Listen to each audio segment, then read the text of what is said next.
Hey guys, welcome to another #Sweet27GoesGlobal YouTube video, the place where aspiring creatives and traveling gypsies alike come for tips and tricks on everything from living and traveling cheap, as well as how to progress your creative career.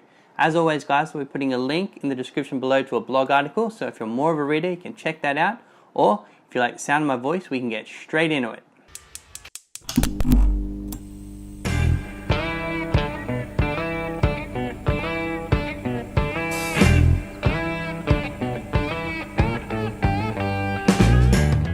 Fantastic! We have now established that the creative internship is the best way of progressing your creative career in its infancy stages. But how do you find a creative internship? Where do you get started? Who do you speak to? Lucky for you guys, I broke it down into 4 easy steps.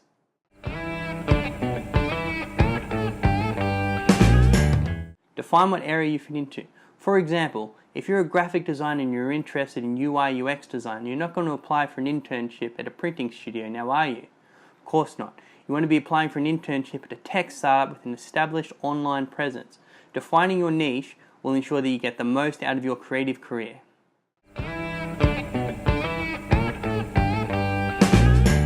Look around your personal networks. Do you have a family member, a friend of a friend, someone that you have a slight social connection to that is already working in the industry that you want to break into? If so, fantastic. Reach out to them via email or on the phone and see if their company has any positions for interns available. And remember, it's important during this time to remain as considerate and polite as possible. These people do not owe you anything. If anything, you probably owe them something.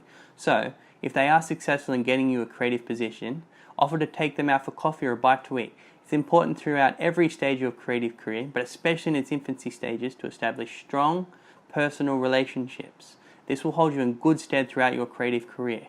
If you're like me and didn't have any personal connections within the creative industry, skip through to step 3.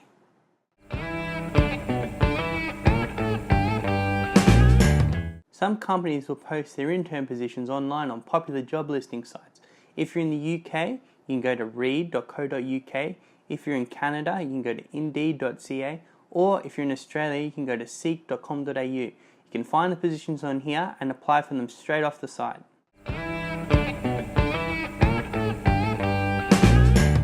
Get on the front foot. Now here's what I did in my second year of university when I was studying in Melbourne, Australia.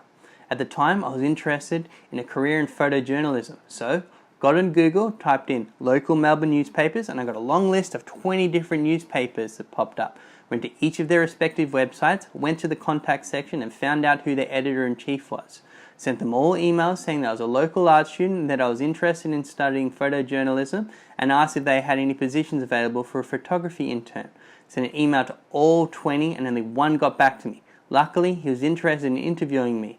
2 weeks later, I was working at the newspaper as a photography intern. It was incredible. I got my photos printed in the bi-weekly newspaper, as well as got to work alongside some amazing creative people. It's actually where I met my photography mentor, who's had a massive effect on me in my creative career. I used this same technique once I graduated university as well, but this time I changed my direction slightly. Now, I was more interested in a career in graphic design. So again, I jumped on Google, typed in creative agencies in Melbourne, got a long list of them, went to each of their respective websites, went to the contact section, and found the HR department's email address, sent them all emails saying that I was a recently graduated art student, interested in pursuing a career in graphic design, and sent them a link to my online portfolio. You can use this technique for pretty much any creative job you want, guys. It's as simple as jump on Google, look up the local business or artists in your area, go to the contact sections of their sites, find their HR or personal contact email addresses and reach out. It's important to remain as polite and considerate as possible. These people do not owe you anything. You may get a few no's to start with, but it's important that you keep your head up and you keep trying, because eventually you're going to find a company or an individual that is willing to work with you. Good luck. Thanks for watching today's video, guys. As always, leave a comment below and let me know how you found your creative internship or how your creative internship is going. Hit the like button, share it with your friends, or do me a favor, follow us on social media so you can see when we post new content. Till next time, guys.